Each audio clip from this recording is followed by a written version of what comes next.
Hey everyone, कैसे हो आप सभी। आज स्टार्ट करते हैं हम चैप्टर 5 हमारा ज्योग्राफी का, जो कि है मेजर डोमेन्स ऑफ अर्थ। इसके अंदर हम बात करेंगे जमीन भाग की, पानी वाले भाग की और बाकी सभी अर्थ के बारे में ही बात करेंगे। तो सबसे पहले हमारा आ जाता है लिथोस्फीयर या जमीनी भाग, जिसके लिए हम पहले समझ लेते हैं सॉलिड पोर्शन जो होता है अर्थ का वो लिथोस्फीयर कहलाता है, या फिर ये बोलेंगे जितना भी स्थलीय भाग होता है अर्थ का वो सारा लिथोस्फीयर कहलाता है। और जो गैशियस पार्ट होता है अर्थ का, या ये बोले जो एयर जो हमारे चारों तरफ होती है, हमें सराउंड कर रही होती है, वो एटमॉस्फेयर कहलाती है। और उससे नेक्स्ट हमारा आ जाता है हाइड्रोस्फीयर। तो हाइड्रोस्फीयर वाटरी भाग होता है हमारी अर्थ का। तो वो वाटर चाहे किसी भी फॉर्म में हो, आइस की, वेपर की या फिर नॉर्मल वाटर की, सारा हाइड्रोस्फीयर का पार्ट कहलाएगा। और बायोस्फीयर वो पोर्शन होता है हमारी अर्थ का, वो नैरो जोन जहाँ पे तीनों चीज़ें एक साथ मिलती है, लैंड, वाटर एंड एयर। ठीक है, और यहीं पर लाइफ पॉसिबल होती है, क्योंकि देखो हमें जीने के लिए लैंड, वाटर, एयर तीनों चीज़ों की ज़रूरत होती है। तो बायोस्फीयर वो जोन है जहाँ पे हमें तीनों एक साथ मिलती है और इस फॉर्म में जैसे हम यूज़ कर सके। ठीक है, उससे नेक्स्ट आ जाता है लिथोस्फीयर। लिथोस्फीयर, अब देखो लिथोस्फीयर को हम डिटेल में पढ़ेंगे। तो सबसे पहली चीज़ है लिथोस्फीयर सॉलिड पोर्शन होता है अर्थ का। इसके अंदर पत्थर, चट्टान या पतली मिट्टी की लेयर, जितने भी मिट्टी में न्यूट्रिएंट्स है वो सारे ऑर्गेनिजम्स, जो ऑर्गेनिजम्स के जीवित रहने के लिए जरूरी है, वो सारी चीज़ें लिथोस्फीयर में पाई जाती है। और लिथोस्फीयर के दो डिविजन्स होते हैं मेनली, एक होता है कॉन्टिनेंट डिवीजन और एक होता है ओशियन बेस।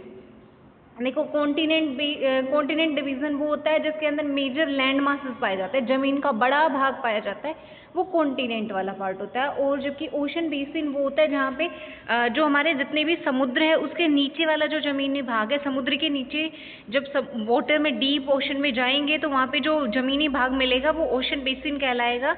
और जितने भी ओशन है वर्ल्ड के वो कनेक्टेड है एक दूसरे से। ठीक है, और इसके लिए आप मैप में भी देख सकते हो, सारे ओशंस एक दूसरे से कनेक्टेड होते हैं और सी लेवल जो है हर जगह मोस्टली सेम रहता है। इसी वजह से सेम रहता है क्योंकि वो एक दूसरे से कनेक्टेड है। और जो जितना भी हमारी ज़मीन की ऊंचाई है वो हमेशा हम सी लेवल से मेज़र करते हैं, क्योंकि सी लेवल पे हम 0 लेते हैं और उसके बाद से हम 1 2 3 इस तरह से काउंटिंग स्टार्ट करते हैं। ठीक है, और ये था हमारा लिथोस्फीयर के बारे में। अब अभी मैं आपको डायग्राम दिखा रही हूँ, उसमें आप देख सकते हो कि हमारा जितना भी वाटर पार्ट है वो सारा ओशन वाले जितने भी है सारे ओशंस आपस में एक दूसरे से कनेक्टेड है। कॉन्टिनेंट पार्ट एक दूसरे से अलग अलग है, वो कनेक्टेड नहीं है directly, but yes ocean part जो है हमारे कनेक्टेड है। इस ओशन पार्ट के नीचे वाला जो पार्ट है वही हमारा ओशन लैंडमास कहलाता है। अच्छा, अब कॉन्टिनेंट्स के बारे में अगर बात करें तो देखो सबसे पहली चीज़ तो हमारा सबसे ऊंची जो चोटी है पर्वत की या ज़मीन पे सबसे हाईएस्ट एलिवेशन है वो माउंट एवरेस्ट है, जिसकी हाइट है 8,848 मीटर, जिसमें सी लेवल को हमने 0 लिया और उसके बाद हमने माउंट एवरेस्ट की हाइट को मेज़र किया है। और दुनिया में जो सबसे गहराई वाली जगह है वो है मरियाना ट्रेंच, पैसिफिक ओशन के अंदर है, जिसकी गहराई 11,022 मीटर है। तो वो देखो इतना है कि माउंट एवरेस्ट भी उसमें पूरा समा सकता है, पूरा माउंट एवरेस्ट उसके अंदर आ सकता है, वो इतना गहरा है, लेकिन वो पैसिफिक ओशन में है, उसके नीचे पर ज़मीन स्टार्ट हो जाती है। और अगर एक बहुत ही नॉलेजेबल बात करें तो एडमंड हिलैरी जो बंदा था न्यूजीलैंड का, और एक था तेंजिंग नोरगे शेरपा जो इंडिया से था, वो पहले व्यक्ति थे जिन्होंने क्लाइम किया था माउंट एवरेस्ट, दुनिया की सबसे ऊंची चोटी पे, जो किया था 1953 29 मई को।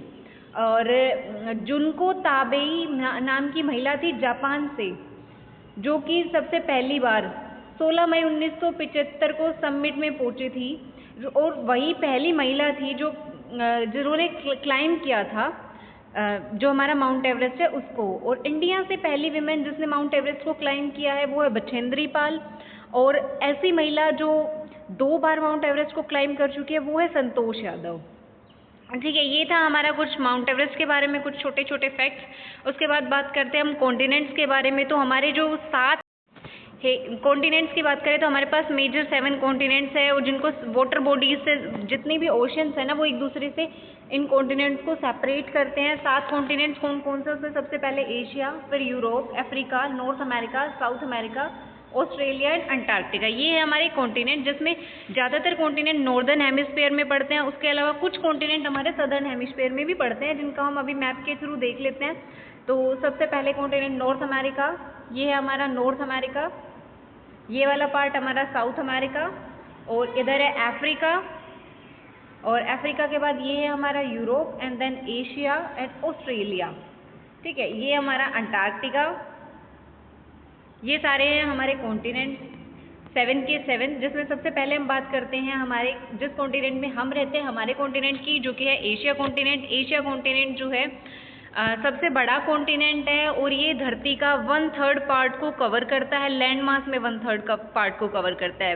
बोले तो सिर्फ जमीनी तौर पे 1/3 पार्ट को वो जो है कवर अप करता है, जिसके अंदर इंडिया, चाइना, रशिया, जापान, ये सारी कंट्रीज आती है और बहुत सारी कंट्रीज। ठीक है, और ये नॉर्दर्न हेमिस्फीयर में पड़ता है और ट्रॉपिक ऑफ कैंसर इस कॉन्टिनेंट से पास करती है। और ट्रॉपिक ऑफ जो कैंसर है वो इस कॉन्टिनेंट के से पास करने के साथ साथ इंडिया से भी पास करती है। ठीक है, और एशिया जो है यूरोप जो कॉन्टिनेंट है उससे एशिया को जो अलग करता है वो करता है यूराल माउंटेन। यूराल माउंटेन वो माउंटेन है जो कि रशिया के वेस्ट में पड़ते हैं और वही एशिया को यूरोप से अलग करते हैं। और या फिर ये कह सकते हैं कि वो है जो एशिया को यूरोप से ज्वाइन भी करते हैं। और एशिया और यूरोप दोनों कॉन्टिनेंट को मिला के हम यूरेशिया कहते हैं। अब बात करें यूरोप कॉन्टिनेंट की, तो जो बहुत ही छोटा है एशिया के कंपैरिजन में, एशिया के वेस्ट में लाई करता है ये। और आर्कटिक सर्कल जो है वो यूरोप कॉन्टिनेंट से पास होता है और इसके 3 तरफ वाटर बॉडीज है यूरोप कॉन्टिनेंट के 3 तरफ। ठीक है, और उससे नेक्स्ट हमारी बारी आ जाती है अफ्रीका कॉन्टिनेंट की। अफ्रीका कॉन्टिनेंट जो है सेकेंड लार्जेस्ट कॉन्टिनेंट है एशिया के बाद में। ये इक्वेटर 0 डिग्री पे लाई करता है। लगभग इक्वेटर 0 डिग्री जो है ना, अफ्रीका कॉन्टिनेंट को बराबर 2 टुकड़ों में बांटती है, लगभग नॉट 100%।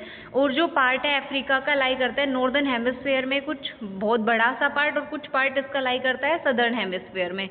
ठीक है, और इसी से ट्रॉपिक ऑफ ये ऐसा कॉन्टिनेंट भी है अफ्रीका जैसे ट्रॉपिक ऑफ कैंसर, इक्वेटर और ट्रॉपिक ऑफ कैप्रिकॉर्न तीनों पास करती है। देखो हमारा जो एशिया कॉन्टिनेंट था उससे सिर्फ ट्रॉपिक ऑफ कैंसर पास कर रही थी, but Africa continent is lucky कि इससे तीनों पास करते, कैंसर भी, कैप्रिकॉर्न भी प्लस इक्वेटर भी।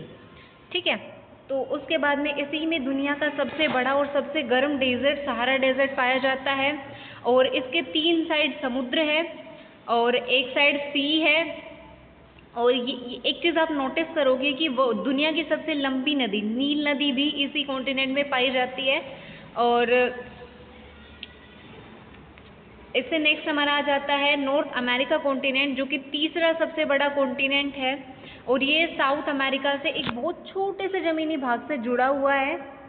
ठीक है, जिसको इस्थुमस पनामा बोलते हैं। इस्थुमस ऑफ पनामा वो लिंक है जो जोड़ता है नॉर्थ अमेरिका को साउथ अमेरिका से। और ये कॉन्टिनेंट कंप्लीटली लाई करता है नॉर्थ एंड वेस्ट हेमिस्फीयर के अंदर। ठीक है, और ऐसे नेक्स्ट हमारा आ जाता है साउथ अमेरिका। साउथ अमेरिका की बात करें तो मोस्टली साउथ अमेरिका जो है सदर्न हेमिस्फीयर में पड़ता है और इसके 2 तरफ समुद्र है, ईस्ट और वेस्ट में।